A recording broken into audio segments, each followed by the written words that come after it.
Bonjour à tous, mon nom est Sébastien Saint-Pierre de La Vie agricole. Bienvenue dans cette autre quotidienne de la vie agricole qui est diffusée simultanément sur 13 radios FM au travers le Québec et également l'Ontario francophone.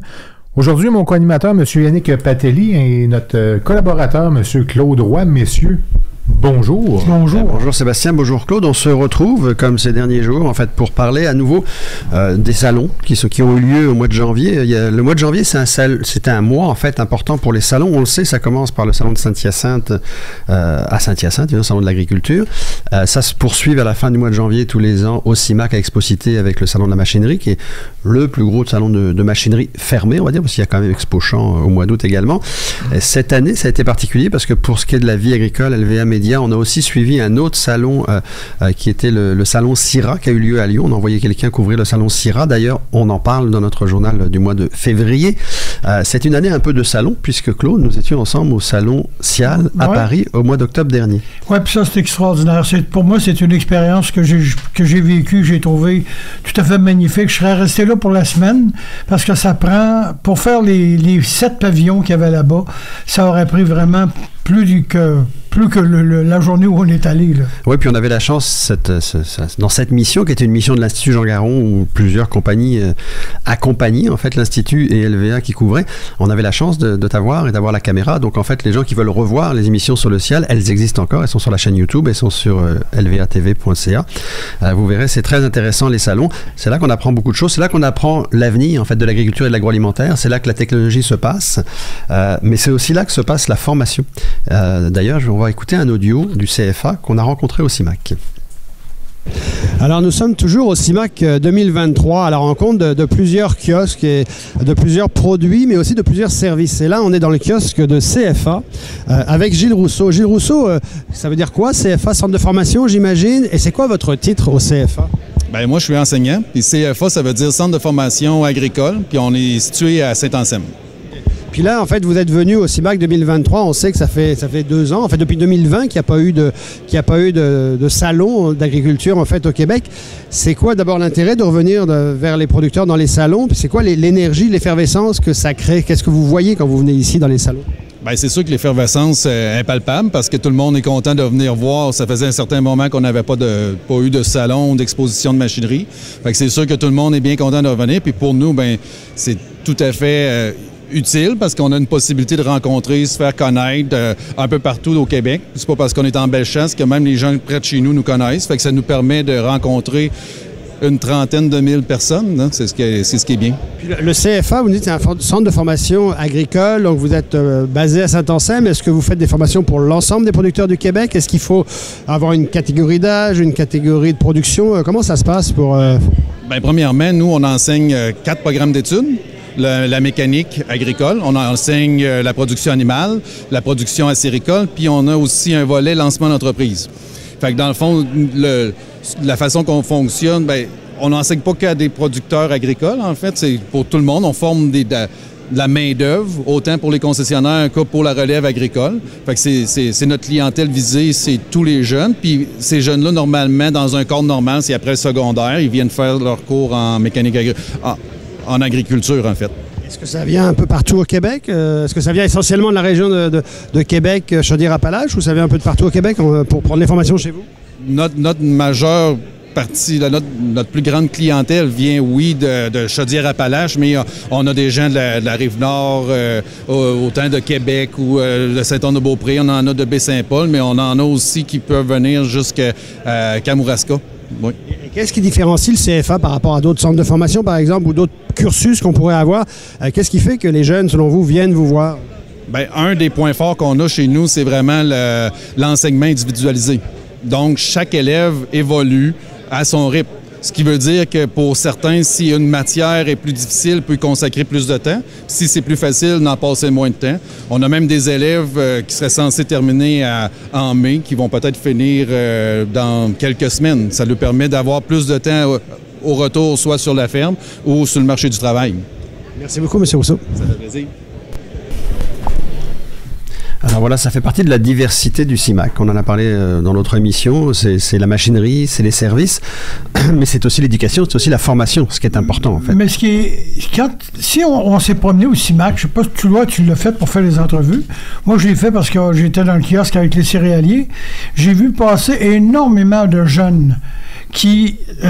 ça m'a surpris de voir comment les jeunes arrêtaient au kiosque pour venir s'informer.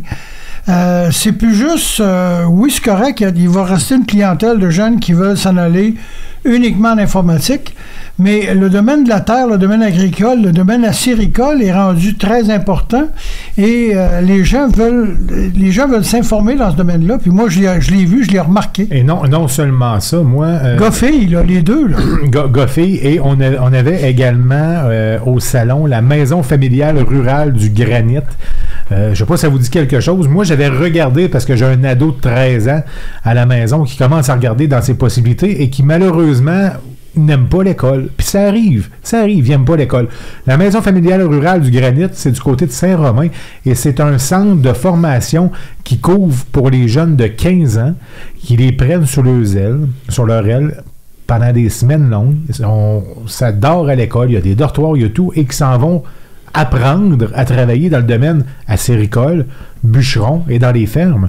Donc, c'est, oui, le programme du secondaire 3, secondaire 4, secondaire 5, mais des stages également et des formations dans le domaine de l'agriculture, là. Donc, eux, ils étaient allés au salon, mais je pense que, honnêtement, ça a valu la peine pour les jeunes qui allaient visiter, qui fait, oui, monter dans tous les tracteurs qu'on pouvait voir, mais au moins, ils ont pu trouver quelque chose d'intéressant. Puis c'est un endroit qui est de plus en plus connu, justement, pour les jeunes que je pense à mon fils, qui aujourd'hui a 13 ans, mais qui déteste l'école, qui n'aime pas être à l'école, comme vous allez me dire, plusieurs enfants de cet âge-là, de cette génération-là, mais qui, pour lui, si à 15 ans, il a l'opportunité d'aller dans une école comme ça, il va pouvoir y aller, chose qu'on ne trouve pas plus en ville. Dans le temps que j'étais au secondaire, il y avait quelqu'un de Montmagny, sans nommer son nom, les gens vont le reconnaître eux autres mêmes, qui justement est allé au centre de formation professionnelle comme soudeur, a commencé comme soudeur, a construit son entreprise à Montmagny. Aujourd'hui, il est propriétaire d'une dizaine d'hôtels puis de motels un peu partout parce que son cadre de soudeur a dépassé. L'entrepreneurship est venu là. Et d'un gars qu'on disait, il va à l'école, il va à l'école de métier. On appelait ça l'école de métier. C'était pour les gens, justement, qui ne voulaient pas apprendre. Ben, aujourd'hui, il peut nous vendre, il peut nous acheter à crédit. Il est allé à l'école de métier, mais aujourd'hui, il est très performant. On sait de qui tu parles, Claude. On sait. Alors, pour continuer dans la même veine, puisque tu parlais des jeunes qui venaient s'informer, qui venaient au kiosque, tu nous parleras tout à l'heure d'ailleurs de ton kiosque que tu as tenu avec les céréaliers, mais pour nous dire que les jeunes venaient te rencontrer et s'intéressent à tout ce qui se passe en agriculture et entre autres en acériculture, allons écouter justement les gens de CDL Équipement. On va parler d'érable un peu. Alors, on est toujours au salon CIMAC 2023. C'est un retour après la pandémie dans les gros shows agricoles. On est avec Tommy Chabot, responsable du marketing, directeur du marketing en fait chez CDL Équipement. La première question qu'on a envie de te poser, quel est l'intérêt pour vous de revenir dans les salons, d'aller à la rencontre comme ça des producteurs agricoles après 2 ans de pandémie? C'était important pour nous de revenir dans les salons parce que ça nous permet vraiment d'être en contact avec notre monde, avec nos clients et nos clients potentiels, je dirais. C'est une belle occasion de tous se réunir pour montrer nos produits, un petit peu nos nouveautés, puis jaser avec les gens. C'est bien agréable. Tu sens l'énergie, j'imagine, des producteurs qui reviennent à la réalité? Oui, vraiment. Hier, c'était plus tranquille dû à la tempête, mais aujourd'hui, l'énergie est bien présente. Et CDL, explique-nous, en fait, la compagnie CDL Équipement, vous êtes spécialisé dans les érablières, mais c'est quoi un peu votre historique? C'est quoi votre mission aussi auprès de la production agricole? CDL est une entreprise qui a maintenant 30 ans.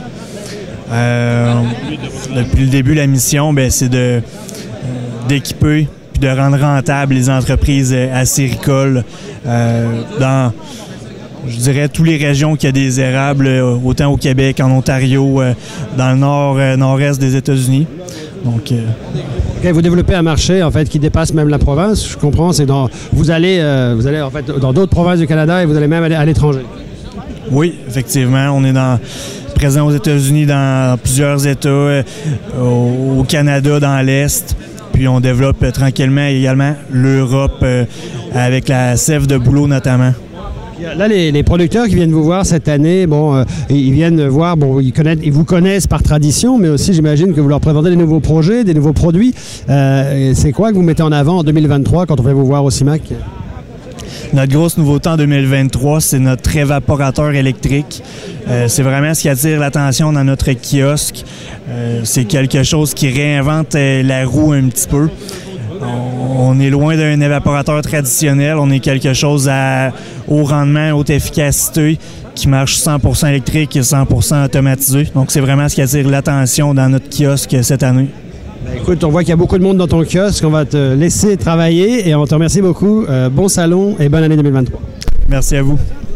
Alors, la période de l'érable, c'est quand même pour bientôt. Ça devrait plus tarder tellement. Comme étant le plus grand producteur de sirop d'érable au monde, c'est bien normal qu'on veut évoluer. Et s'il y a un domaine qui a évolué depuis les dernières années, Sébastien, tu disais que toi, tu aimes l'odeur du bois, mais je t'ai répondu qu'effectivement, l'odeur du bois, c'est bien les discussions continuent hors d'onde. Hein? Ben oui, on continue à parler. Puis moi, ce que je disais, c'est, mais ça, oui, c'est une bouilloire électrique, c'est tel que tel. Mais tu sais, le fun d'aller à la cabane à sucre, c'est l'odeur du bois. Mais de l'autre côté, comme Claude me disait, il faut du monde pour faire bouillir 24/24. Puis c'est totalement vrai. Puis présentement, du monde, c'est une denrée rare. Mais c'est comme les acéricoles, c'est comme l'aluminium, où quand tu pars ton chaudron, il faut qu'il chauffe 24 heures par jour, 365 jours par année. Tu peux pas l'arrêter. Sans ça, tu perds la cuve, tu perds tout, tu perds le minerai. Dans le sirop d'érable, c'est pareil. Tu peux pas dire je vais faire bouillir le jour, juste faire monter la bouilloire en température avec le bois. Il faut que tu le gardes constant pour que tu fasses un bon sirop. Il faut que la température soit constante. Donc, l'évolution va vers le propane, va vers l'électronique, va vers la tubulure, va vers la facilité, mais pour une concentration de sirop qui est de meilleure qualité. Et ça, c'est important aujourd'hui. C'est là-dessus qu'on va. Alors Claude, on disait en introduction de cette quotidienne que le mois de janvier, c'est le mois des salons. Et entre autres, tu as participé à des salons à Paris avec moi l'automne dernier, mais tu as tenu des kiosques en fait dans 2 salons au Québec, à Saint-Hyacinthe et à Québec, et rappelons-le, pour les céréaliers du Québec, parce que depuis 1 an maintenant, la Vie agricole, LVA Média, en fait, travaille avec les céréaliers du Québec pour mettre de l'avant en fait une culture, on va dire durable, éco-responsable, raisonnée. Et plusieurs termes sont possibles. C'est plus identifié de ta part comme blé raisonné, c'est un peu le kiosque que tu tiens. Explique-nous un petit peu, c'est quoi la démarche que tu fais depuis l'été dernier avec nous et avec les céréaliers? La première des choses, c'est que dans chacune des expositions qu'on a fait, on a donné du pain. Donc quand on donnait le pain, on disait, mesdames, moi je le disais tout le temps aux femmes, faites-moi un beau sourire, je vais vous donner du pain. Mais quand on leur donnait du pain, on leur donne un dépliant sur qu'est-ce que c'est que le blé raisonné. Donc, bonjour madame, je vous donne une belle baguette qui est faite avec du blé raisonné. Et là, tu vois qu'il y a une grande interrogation au niveau des yeux. Et les gens se posent la question, mais c'est quoi du blé raisonné? Ah, voici la question. Donc là, maintenant, je peux me permettre de vous parler. Ça me donnait une introduction pour être capable de leur parler, pour leur dire, c'était quoi le blé raisonné? Parce que dans la réalité, les gens savent ce qu'est le bio, parce qu'il y a eu beaucoup d'éducation, beaucoup de pédagogie faite autour du bio. Les gens savent ce que c'est que la culture conventionnelle. Mais le blé raisonné, ils ne savent pas. Donc, c'est une transition vers le biologique sans te rendre nécessairement au biologique. C'est un blé que tu vas semer à l'automne et qui va pousser durant l'hiver. Et quand il va sortir au printemps, il va sortir avant à mauvaises herbes. Donc, on n'aura pas besoin d'insecticides, de pesticides, de fongicides. Donc, l'année que tu vas avoir de l'implantation, il n'y a aucun herbicide dans tes champs. Donc, c'est pour ça que ça s'en va vers une culture qu'on appelle du blé raisonné. Le blé raisonné. Puis l'avantage, peut-être par rapport au bio, si on ne peut pas comparer forcément de toutes les cultures, mais l'avantage, c'est qu'on peut le faire en grande quantité, en fait. Oui, absolument. Puis de toute façon, on manque à l'heure actuelle, les moulins de Soulanges qui achètent le blé manquent de blé pour faire des farines. Donc, on est à la recherche de producteurs de blé au Québec. C'est vraiment très important. C'est une grande culture. Oui, parce qu'il y a 2 aspects dans le kiosque que tu tiens dans les salons. Il y a la rencontre avec le consommateur. D'ailleurs, il y a d'autres projets dont on vous parlera au cours de l'été qui s'en viennent spécifiquement pour parler aux consommateurs dans des lieux bien précis. Mais il y a aussi le fait que tu rencontres aussi des producteurs parce que tu veux grossir le panel de producteurs qui vont faire du blé raisonné. Oui, puis en plus, on veut leur faire une meilleure rotation de leur territoire. Donc, c'est vraiment important de trouver d'autres producteurs. Messieurs, je vais vous arrêter tout de suite. On doit s'arrêter justement pour une publicité, mais c'est intéressant. On continue à parler de salon au retour de la pause dans quelques secondes.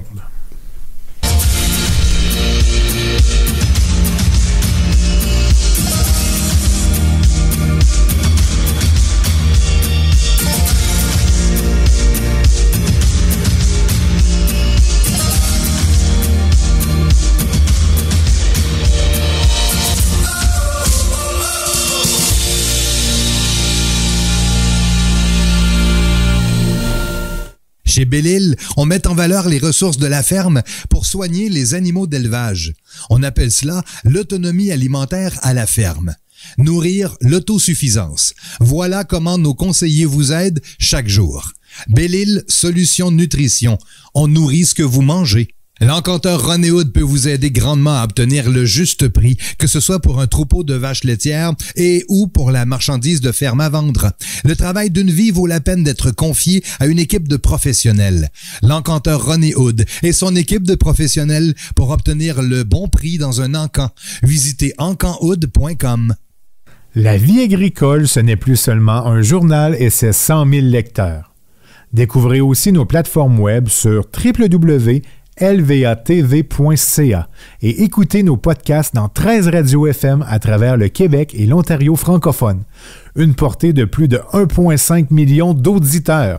Écoutez-nous tous les jours sur les ondes de Choc 88.7 dans Portneuf et la Mauricie, Ciel 103 à Rivière-du-Loup, CFYX 93 à Rimouski, Choc 97.5 à La Pocatière, Siki 90.3 à Montmagny, Cool 103.5 en Beauce, 96.7 Coaticook, 103.7 Actonville, 101.9 Chips et Pontiac, CJVD 100.1 à Vaudreuil-Dorion, 97.1 à Nissiping-Ouest, 98.9 à Sudbury et 104.1 à Timmins.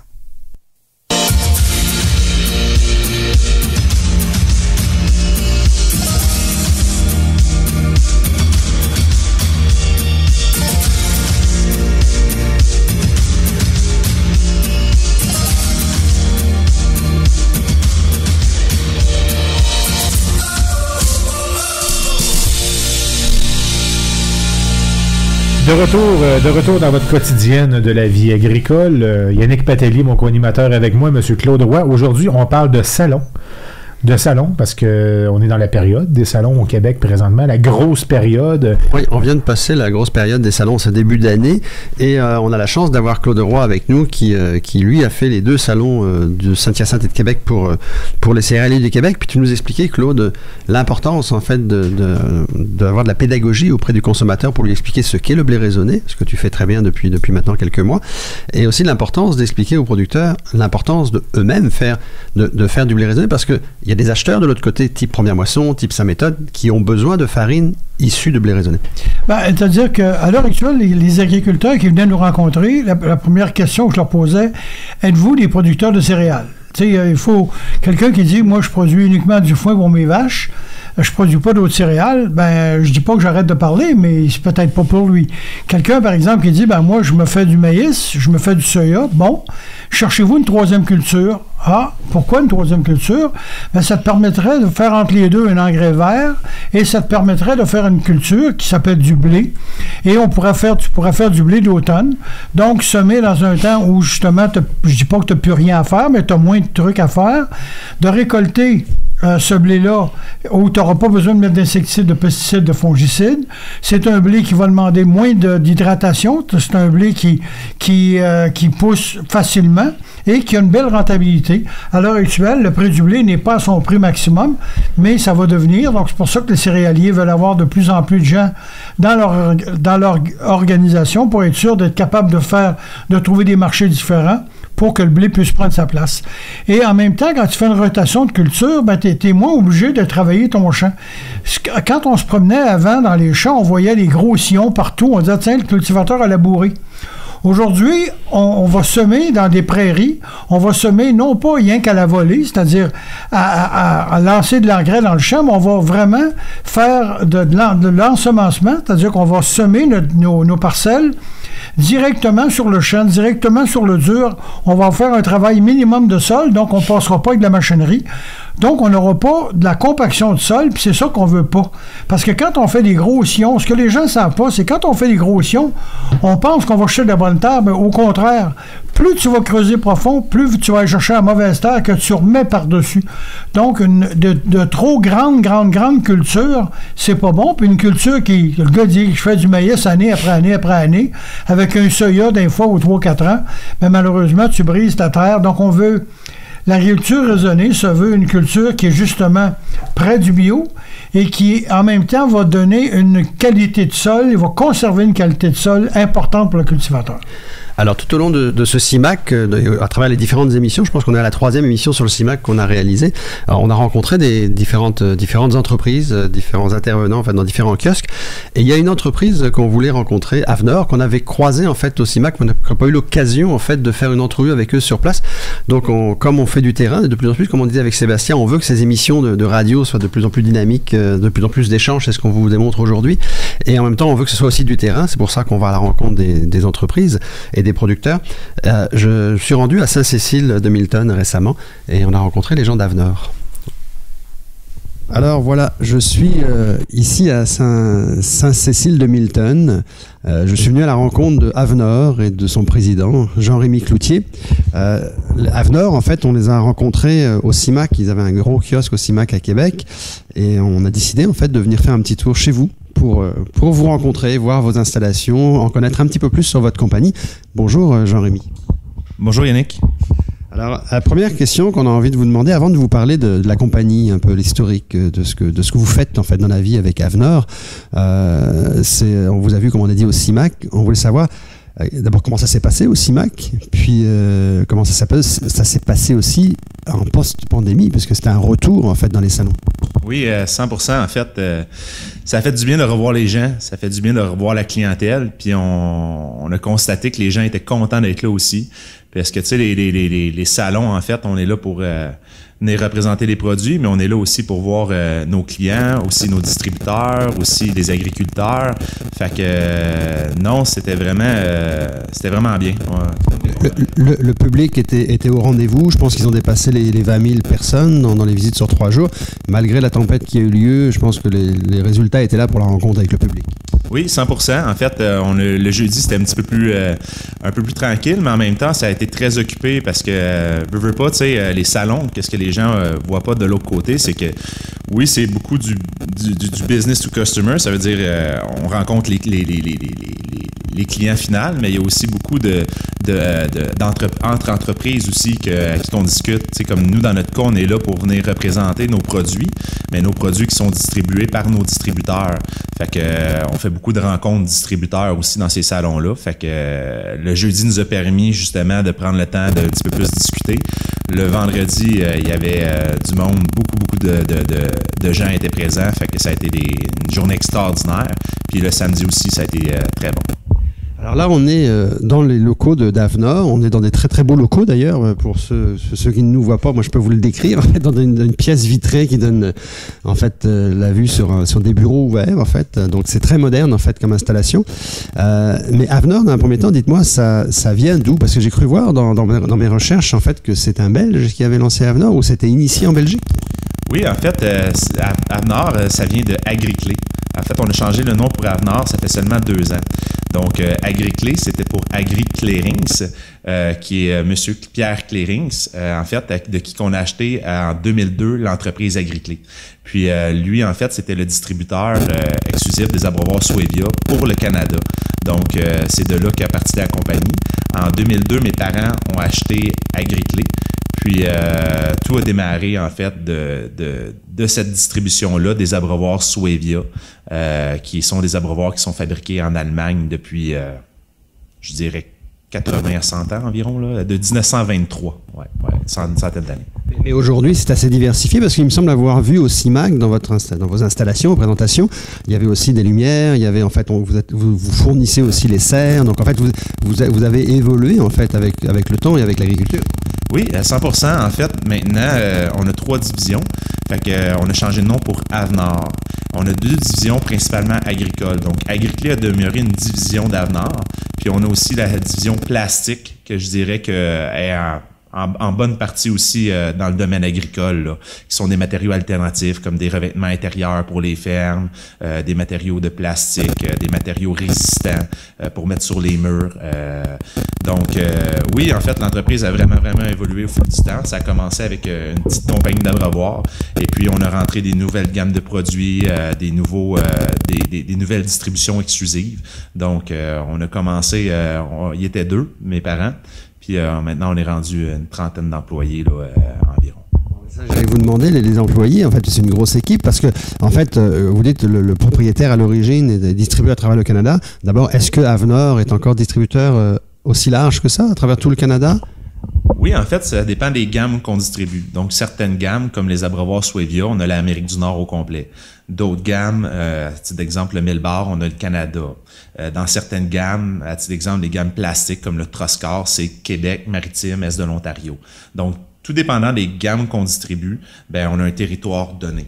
Fait que nous, en fait, qu'est-ce qu'on fait principalement à Avenor, c'est que on distribue de des manufactures exclusivement des gammes de produits pour des marchés donnés. Fait que c'est vraiment notre mission en fait là. Tu sais, notre mission, si je pourrais la résumer, ben c'est sûr que à la base c'est de mettre un service exceptionnel auprès de nos clients, qui sont notre raison d'être bien sûr. Puis nous autres, dans le fond, c'est toujours dénicher et distribuer des produits de qualité, puis partager notre expertise pour en faire bénéficier principalement nos partenaires, nos clients, mais aussi nos employés. Alors, vos employés, vous disiez une trentaine de personnes, donc tout le monde travaille ici au siège social à Saint-Cécile-de-Milton, ou vous avez aussi des représentants un peu partout? Exactement, on a des représentants, je vous dirais que la plupart des gens sont ici au siège social, mais on a des représentants dans la région de Québec, j'en ai un dans l'Abitibi, j'en ai un sur la Rive-Nord, donc oui, on a quelques gens sur la route là, ou en télétravail, oui. Puis pour informer les agriculteurs, ben j'imagine que c'est ce que vous leur avez dit quand ils sont venus au salon, mais en 2023, est-ce qu'il y a un produit particulier que vous poussez particulièrement, peut-être en raison justement du développement des serres qui est une nouvelle tendance, ou est-ce qu'il y a des domaines dans lesquels vous dites, bah oui, cette année, quand nos représentants vont chez les producteurs, on leur présente vraiment des produits nouveaux qui n'existent pas ailleurs ou qui n'existaient pas avant? Ben, je dirais dans chacune de mes gammes, en fait, ils ont tous leurs produits forts. Fait que, tu sais, toutes mes gammes sont complémentaires. Bien sûr, tu sais, on a un petit peu des produits sur lesquels on a le focus dans chacune des gammes. Tu sais, je pourrais vous donner à titre d'exemple actuellement le 1000 bars. Ben, le 1000 bars, ça c'est un produit que on développe beaucoup actuellement parce qu'on voit que au niveau des agriculteurs, ben les gens commencent à être de plus en plus concernés par le démarrage de leur veau. Fait que nous autres, on leur apporte notre expertise. Puis qu'est-ce qui est le fun en distribuant des marques internationales, c'est qu'on va chercher une expertise internationale aussi avec l'aide de nos manufacturiers. Tu sais, à titre d'exemple, oui. Alors voilà, c'est un peu ça traduit en fait notre rencontre avec Avenor que nous avons rencontré en fait ces jours-ci à Saint-Cécile-de-Milton. Puis ça conclut un peu notre troisième émission CIMAC. C'est tout le temps qu'il nous reste. Claude, peut-être une petite conclusion? Simplement, conclusion, quand vous allez dans une boulangerie, s'il vous plaît, demandez du blé raisonné, demandez votre pain avec du blé raisonné. Le boulanger va faire ou des gros yeux ou il va vous servir avec plaisir du blé raisonné. Vous allez manger un pain qui est extraordinaire. Merci Claude, merci Sébastien.